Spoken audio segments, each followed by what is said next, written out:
Kita masuk kepada subtopik 3.1, iaitu kita akan kenalkan dengan jenis-jenis beam, load, support dan juga reaction. Okey, ni recall balik lah sebenarnya daripada subjek static dynamic dahulu. Okey, yang ni kita akan tengok dulu jenis beam iaitu statically determinate beam. Okey. Bermaksud dia apa? Masuk statically determinate beam ni kita dah diterangkan dalam chapter 2, iaitu you punya unknown equal ataupun equal adalah lebih kecil dan sama juga dengan 3. 3 ni apa? 3 ni adalah you punya equation of equilibrium. Okey, kita ada berapa? 3 kan? Iaitu summation fx, summation fy dan juga moment. So, unknown tu yang mana? Okey, unknown tu adalah you punya daya pada reaction. Okey, contohnya kat sini beam ni adalah jenis beam simply supported beam, tapi dia di bawah statically determinate beam kerana kita ada berapa unknown? 1, 2, 3. Okey, so dari 3. So anak kamu adalah 3. You punya equation of equilibrium pun ada 3. Jadi dia adalah determinate beam. Biasanya determinate beam ni, bila you dapati dia adalah determinate beam, jadi dia boleh dibuat analisis secara biasalah. Okey. Dan sebelum you nak tahu sama ada determinate beam ataupun tak, you kena tahulah pada pin support ada berapa reaction. Kita tahu ada 2, iaitu pada paksi X dan juga pada paksi Y. Untuk roller support, kita kena tahulah cuma ada satu sahaja daya, iaitu pada paksi Y. Okey, itu adalah jenis simply supported beam. Beam yang di bawah determinate beam antaranya adalah cantilever beam. Cantilever beam macam mana? Dia kita panggil bahasa Melayu adalah suk terjuluk. Contohnya lah, macam let's say you ada balcony kat rumah apartment kan, ada balcony kan. Okey, so balcony tu dia punya beam adalah cantilever beam. Okey, di mana biasanya cantilever beam ni jenis support dia mesti fixed support. Okey, dalam fixed support pula kita tahu dia punya unknown reaction pada support dia ada 3, iaitu daya pada paksi Y, daya pada paksi X dan juga moment. Okey, itu adalah cantilever beam punya support. Kalau kita tengok pada determinate beam di bawah overhanging beam, macam mana overhanging beam? Okey, you nampak tak ayat kat sini? Dia macam tergantung. Okey, tetapi dia macam cantilever beam, tapi cantilever beam sifat dia mesti support dia adalah fix. Okey, tapi kalau overhanging beam, support dia adalah roller dan juga pin. So kat sini dia terjulur sikit, itu dipanggil sebagai overhanging beam. Okey, so dalam ni pun kita perasan lah, dia pun ada 3 unknown lah. Itu yang pertama, kedua dan juga ketiga. Okey, so kena ingat dia sekarang apa itu statically determinate beam. Determinate beam di mana dia punya unknown reaction adalah lebih kecil ataupun sama juga dengan 3. 3 tu apa? 3 tu adalah you punya equation of equilibrium.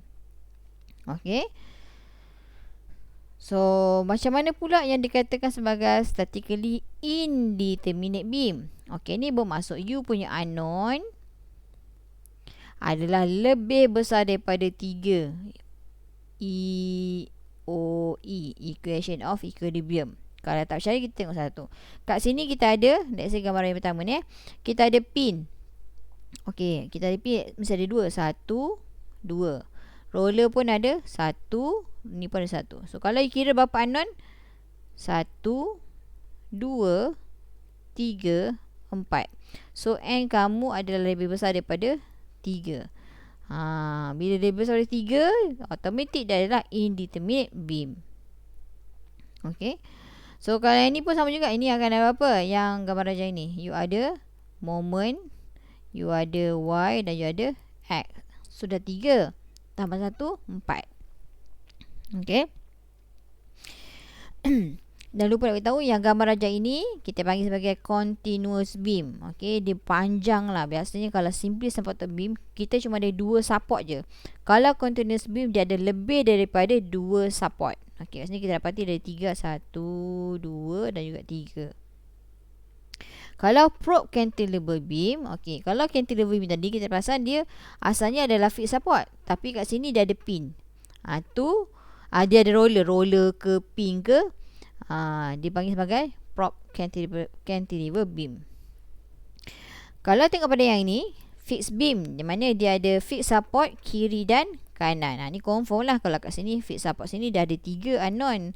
Sini pun ada 3. Confirm lah you punya N lebih besar daripada 3. Okey, adalah fixed beam lah. Okey, mari kita kenal tentang jenis-jenis load. Mari kau lagi lah static dynamics secara general. Okey, kita ada concentrated load atau nama lainnya yang biasa saya sebut dan biasa saya ajar dengan student saya adalah point load. Okey, dia ada point load lah. Okey, yang B ni kita bagi couple moment lah ataupun point moment, di mana you ada reaction at support dan you ada moment yang dikenakan pada beam. Yang ini kita panggil sebagai couple moment. Okey. Dan you pun dah didedahkan juga dengan distributed load, di mana distributed load terbahagi kepada 2 yang saya panggil sebagai UDL, uniformly distributed load, dan satu lagi hanya uniformly. Yang keduanya adalah linearly varying load lah, LDL, ataupun saya selalu sebut ununiformly distributed load. Okey, kalau UDL tu yang mana? Okey, UDL tu macam ni lah, dia sama je nilai dia. Okey, kalau macam linearly varying load ni, dia ada biasanya dah bentuk segitiga. Okey, ataupun dah bentuk macam ni, dia bentuk dia trapezium, di mana you kena pecahkan dia kepada 2 bahagian lah. Okey, maksudnya kat sini dia akan ada 2 point load lah. Point load daripada segitiga, contohnya mungkin ada di sini, dan juga point load daripada segi 4 ni. Di mana kalau you tengok, kalau you siapa yang belajar dengan saya mintakan dia kalau bentuk yang linearly varying ni pecahkan kepada 2, iaitu segitiga punya uniformly distributed load dengan UDL. Okey. So ni adalah jenis-jenis support. Masih recall lagi. Okey, kita akan tahu simply supported beam, ataupun kita panggil sebagainya beam sokong mudah. Di mana bila sokong mudah, simply supported beam, dia ada 1 pin 1 roller. Okey, kalau cantilever beam dia mesti ada 1 fix ataupun 1 lagi dia free, tak ada apa-apa, dia kosong. Okey, sini kosong, tak ada apa-apa. Bahasa Melayunya sokong terikat tegar lah. Kalau fixed support beam, kedua-duanya ada fixed support. Kalau continuous beam bermaksud dia punya support is more than 2. Yang ni ada maksudnya support more than 2 types of support. Okey, jadi you boleh tengoklah dalam buku Arsi Hibler, dan ada table ni menunjukkan jenis-jenis connection. Dia ada idealized symbol dia bagi dia punya reaction dan juga number of unknown lah. Kalau lupa lah kan. Tapi ni kita sebenarnya recall balik je. Okey. So ni secara realitinya yang gambarannya ni kita boleh dapati dekat kawasan-kawasan jambatan. Okey, jambatan ni sebenarnya kita perlukan ada roller untuk benarkan pergerakan beam yang ini untuk dia mengecut. Okey, mengecut mungkin dia akan ke kiri dan dia akan mengembang, dia akan ke kanan. Jadi roller ni fungsinya untuk membenarkan proses pengecutan dan juga pengembangan konkrit itu untuk berlaku. Okey. Ni ada jenis support juga. Boleh tengoklah kalau kita ada smooth pin support. Okey, smooth pin of inch dah ada 2 lah. Okey, so tu unknown. Kalau kita ada fixed support, confirm lah 3. Itu yang normal lah. Okey, ni ada jenis kali juga. Kita ada pin support connection. Biasa pin support connection ni secaranya dia boleh tengok dia macam you encil lah. Encil tu dia boleh anggap sebagai hinge, tapi macam ni kita masih lagi panggil sebagai pin support. Ni pun jenis fixed support. Dia nampaknya betul-betul dia tertanam bersama-sama dengan disc column. Okey, beam ni tertanam bersama column. Yang bentuk ni, okey, ni adalah kita panggil sebagai reinforcement ataupun tertulang. So dalam konkrit tu, tertulang itu sebenarnya yang mengikat beam Macam ni lah. Dia sambungkan dengan kolom Maksudnya tertulang pada beam disambungkan dengan tertulang pada kolom untuk dia betul-betul fix, betul-betul bersatu. Okay. Kalau ni adalah typical fixed support connection lah. Okay, macam tadi bila dia nampak macam pin kan. Tapi bila dia welding, dia dah jadi fixed support. Okay, asalnya macam ni, macam pin ni. Okay. Tapi bila dia weld, okay, dia cantumkan kedua-duanya pakai welding, dia akan jadi fixed support. Okay, ni adalah internal reaction. Okay, kalau ni internal reaction kat sini dapat macam mana? Kalau macam B ni, kita boleh anggap dia sebagai ada satu je lah daya. Okay, dia bukan pin, dia bukan roller, tapi dia macam satu daya yang dikenakan lah pada di surface. Okay, kalau macam ni kita boleh tahu yang ni adalah apa? Fix kan? So dia akan ada berapa? 3 moment dekat A, dia akan jadi RAY, RAX. Okay. Untuk ni roller confirm lah satu. Dia akan ada RBY. R tu mewakili reaction force. Saya biasa gunakan R. Kalau ni ada pin, so dia akan ada RAY ataupun RAX. Okay, kadang-kadang buku dia gunakan AX, yang ni ikut tu AY. Okay. So dari fasa static dynamic, kamu telah didedahkan untuk melukis free body diagram. Okay, biasanya yang saya boleh simpulkan, free body diagram adalah di mana kamu hanya lukiskan you punya arah, direction of your force only dalam bentuk sama ada vertical, horizontal dan juga moment. Okay. So ni lah, kita dah simplifykan dia dalam bentuk free body diagram. Penting untuk you lukiskan free body diagram, sebab nanti kita akan rujuk dia bila kita nak lukiskan, nak buat analisis shear force dan juga bending moment diagram. Okay. Okay, ni kalau you ada beam macam ni dan you ada incline force yang macam ni. Okay. Yang ini you nampak dia adalah pin. Okay. Ni adalah roller. So kat sini pun dah ada moment. Okay, ada concentrated moment, point moment, applied moment. Contoh nama dia lah. Yang dia adalah concentrated force.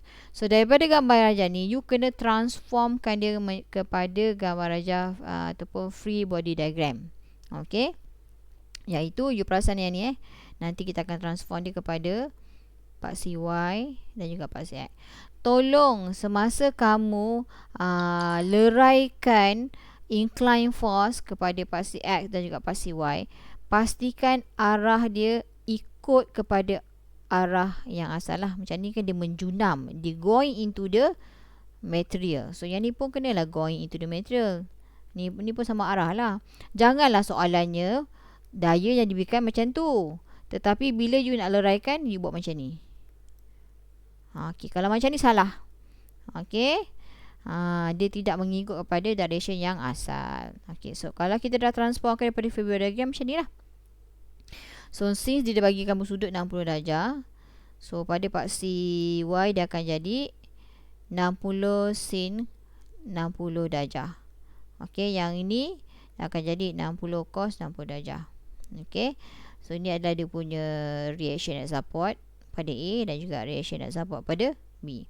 So kat sini nanti barulah kita boleh settlekan lah. Okay. Kenapa saya kena recall balik benda ni? Sebab sangat penting basic ni Kalau ikutkan saya tak nak recall, tapi kena recall balik, takut you dah lupa. Okay, let's say kalau you ada UDL. Okay. Kalau gambar rajah macam ni, biasanya daya kamu mesti satu daya sajalah. Dia bukan pin, dia bukan roller. Okay, dia macam satu beban kenaan lah yang dikenakan pada di surface lah. Okay. So yang ni kat sini kita boleh nampak dia adalah pin. Okay, bila pin akan ada dua. Pin ke fix? Macam fix kan. Tengok dia punya diagram. Dia adalah pin. Okay. Kalau dalam soalan tak masa tak final ke test, kalau you rasa was-was tu gambar rajah apa, sila tanya. Takut kadang gambar rajah ni lukis you salah faham kan. You ingatkan dia adalah fix, tapi sebenarnya adalah pin. Okay. So transformkan dia kepada free body diagram macam ni lah. Okey, yang ini untuk UDL transformkan kepada point load, rumus dia adalah WL. Okay, W itu adalah apa? W itu adalah you punya nilai bagi UDL. Okay. So, ni 500 ni, bila ditransformkan kepada point load, dia akan jadi 500 darabkan dengan 7. Okay, dia akan jadi 3,500. Tu datanya 3,500 ni. Iaitu 500 darabkan dengan distance bagi UDL itu, iaitu 7, akan dapat ni lah. Okay. So, dah lekatkan dia punya diagram, nanti barulah senang kita buat analisis. Itu kalau UDL yang bentuk segi 4 lah. Okay. So, kalau UDL ataupun linearly distributed load, you perasan dia ada dua nilai. Satu nilainya 5 kN, satu nilai sini adalah 15 kN. So, you akan pecahkan dia kepada 2, iaitu apa? Bila kamu pecahkan dia, saya besarkan sikit okay, nilai yang saya dotterkan ni adalah mewakili 5 kN per meter. Untuk segitiga ni adalah 15 tolakkan dengan 5 bersama dengan 10 kN per meter. So, kalau saya pindahkan dia, saya tukarkan dia, dia akan jadi 10 kN per meter. Yang ni tadi dia akan jadi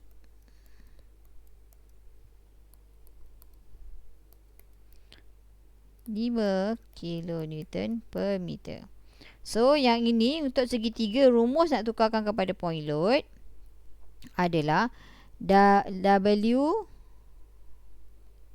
per 2. Dia macam luas segitiga lah. Okay, WL per 2. Iaitu apa? 10, length dia adalah 12. Bagikan dengan 2. So, ni mati 2. Ni akan jadi 5. So, 5 kali 12 adalah 60. Kalau untuk yang ni, dia akan jadi 60 kN lah. Okey, point load akan jadi 60 kN. Kalau untuk yang ni, dia adalah WL sahaja, iaitu 5 darabkan dengan 12. Okey, iaitu 60 jugalah. Okey. So, kalau kita transformkan, dia akan jadi macam ni. Kita transformkan dia kepada point load. So, ini adalah point load untuk yang ni, segi 4 ni. Yang ini adalah point load untuk yang segitiga ni. Okey. So, kedua-duanya pun 60. Okey. So, sekarang bila dah dapat, you kena carilah distance dia. Kalau untuk yang segi 4, you transformkan kepada point load, dia akan distance dia adalah L per 2. Ni adalah L per 2. Itu adalah segi 4. Kalau segi 3, you nak carikan kat mana kedudukan point load itu, you kena tahu, dah kena memorize dah, centroid for segi 3. Itu apa? Okey. Ni saya lukiskan lah. Segi 3. Ni centroid dia. Kat sini adalah 2B per 3. Ni adalah B per 3. So, bahagian bucu ini, dia adalah 2B per 3. Bahagian sini, dia adalah B per 3. Okey. So, nak dapatkan mana datang 4 ni. Okey. Kalau kita tengokkan, yang ini dia terbalik lah. Bermasuk kat sini, dia akan jadi B per 3. Yang ini adalah 2B per 3. So, B tu yang mana? Okey, saya gunakan ni lah B. Panjang B. Okey. Mana datang 4 ni? 4 ni datangnya daripada, okey, kita punya B tu panjang dia bagi length ni adalah 12 kan? Okey, ni adalah 12. So, B kamu adalah 12. Okey. So, 12 bahagikan dengan 3 bersama dengan 4. Kenapa 12 per 3? Sebab dia berada di kawasan yang ini. Dia adalah B per 3. So, bila B per 3, B kamu adalah 12 dibagi dengan 3. Itu jawapan 4. So cari satu pun tak apa, cari yang mudah lah. Nanti bila nak cari moment tu senang. Okay.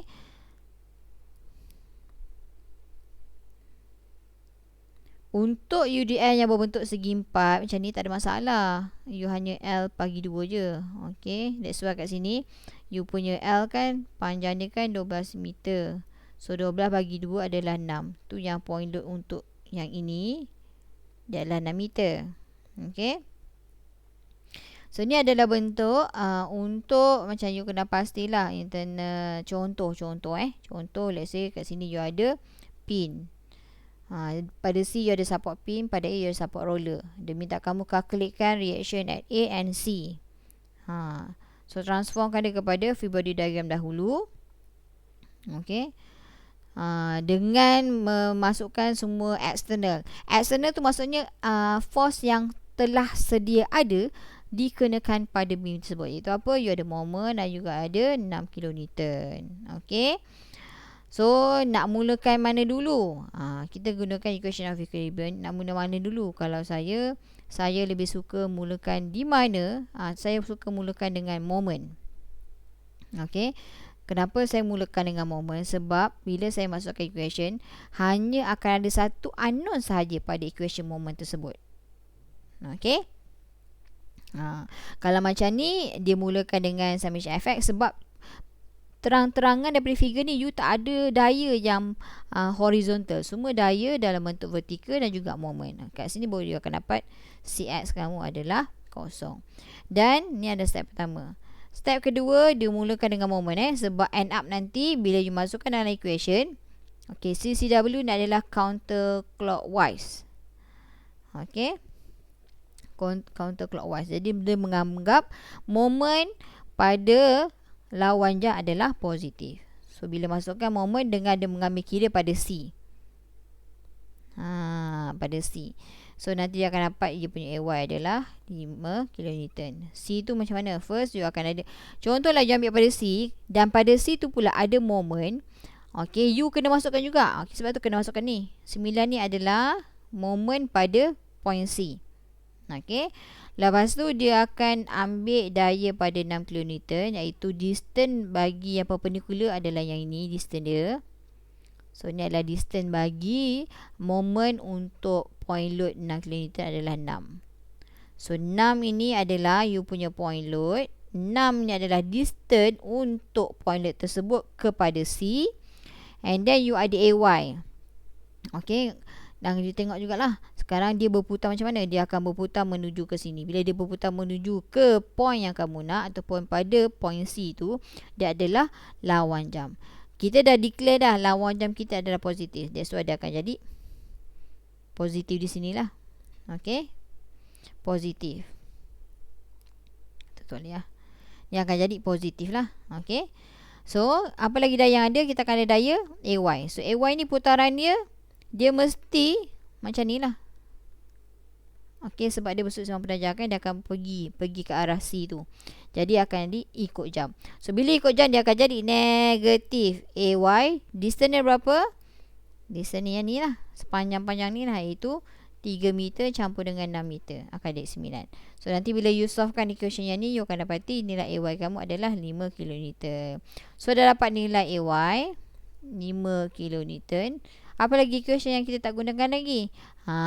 Equation summation Fy. So dengan memasukkan nilai AY kamu 9, nanti you akan tahu CY kamu adalah 1 kilonewton. Okay. Okay, tengok pula contoh yang lain. Let's say lah kat sini kita ada B tu bentuk apa? Dalam bentuk fixed support. Bila fixed support you akan ada BY, BX dan juga moment. Okay, moment pada B. Okay. So free body diagram macam mana? Macam ni lah. So dengan menggunakan equation of equilibrium yang 3 tu, carilah reaction pada setiapnya. Okay, kita solve satu. Kalau pada kat sini tak ada daya, cuma ada BX saja. So BX ni akan jadi kosong. Okey. Lepas tu yang ini dia settlekan summation FY dahulu. Boleh juga. Okey. Sebab kenapa dia boleh settlekan terus pada summation FY? Sebab pada FY cuma ada satu je unknown, iaitu BY. Okey. Kalau ada dua unknown, barulah you akan start dengan moment. Okey. Kalau tak ada, start dengan FY. Okey. So nanti akan dapat FY adalah FY pula. BY adalah 9 kN. Okey. And then equation yang ketiga yang kita tak gunakan adalah moment. So dengan mengambil kira moment, let's say dah ambil moment kat mana? Dah ambil moment kat sini lah. Okey.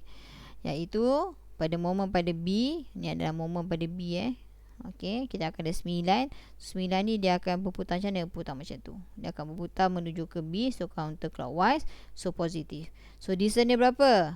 Yang perpendicular pada titik yang kita nak pada point B ni adalah 3 meter So jarak tu adalah jarak daripada force ke titik mana yang you nak analisis. Macam ni kita nak pada titik moment pada point B. So itulah jarak dia 3 meter. So, nanti you akan dapat nilai dia negatif. Bila nilai negatif, you kena betulkan balik.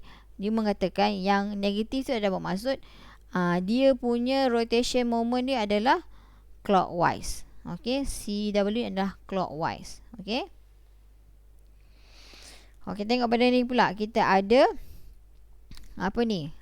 Overhanging beam. Okey, you ada support dan you ada macam terjulur sikit kat sini. Okey, so macam biasalah UDL akan transformkan dia kepada point load, iaitu apa? WL. W kamu apa? 8 kN per meter darabkan dengan length bagi UDL tersebut, iaitu 4 campur dengan 2 meter, yang 6 lah. So dia cancel. So 8 kali 6 berapa? Okey. So inilah dia 8 kali 6. Okey. Untuk yang ini 6 kali berapa dapatkan dengan itu adalah untuk moment. Okey. So yang ini tak ada apa-apa. So 8 kali 6 lah berapa nilai dia. And then dah dapat the point load, carikan reaction at support lah dengan menggunakan equation of equilibrium. So sekarang kita tengok pada horizontal tak ada daya lain selain AX. So AX equal to 0. And then kita ambil moment pada AY lah. Okay, moment pada AY. Moment pada A. So cari summation moment pada A dengan mengambil kira counter clockwise kamu adalah positif. Okay. So BY darabkan dengan yang 4. Okay. So kalau 8 kali dengan 6 berapa? 8 kali 6 jawapannya adalah 48. Ia adalah 48 kN. Yang ni simbol ni saja je nak bagi kamu confuse. Adakah perlu didarabkan dengan apa-apa lagi? Rasanya tak perlu. Okey, sebab akan dapati 8 kN per meter didarabkan dengan distance. Okey, distance bagi UDL tersebut adalah 6 meter. So bila cancel, unit dia tinggal 48 kN. So ni adalah dia punya point load. So ni nilainya adalah 48. So nanti you akan dapat BY 48 berapa? Solvekanlah nanti, settlekan ni Ni pun sama juga settlekan. Mudahlah kita nak recall balik. Okey, macam mana pula kalau bentuk segitiga? Okey, ni segitiga senang je lah. Okey, ni first you boleh rakalkan dulu kat gambar rajah tu. Yang ni confirm adalah pin. So akan ada dua reaction. Ni akan ada satu lah. Okey, so boleh transformkan. Yang ini bila dia segitiga, baru formula dia nak transformkan kepada W, dia akan jadi WL per 2. So kena ingat So bisa tekan yang ni WL. W kamu adalah 6 kN, L kamu adalah 9, dan ini didarabkan dengan 1 per 2 lah. Okey, so kalau saya tekan, you akan dapati 6 darab 9 bahagi 2, 27. So ini adalah 27 kN. So sini akan jadi 27. Ni kosong lah. Kosong. So nanti 27 bahagikan dengan 9 akan dapat 3 lah. Sini BY kamu adalah 3 kN. So AY bersamaan dengan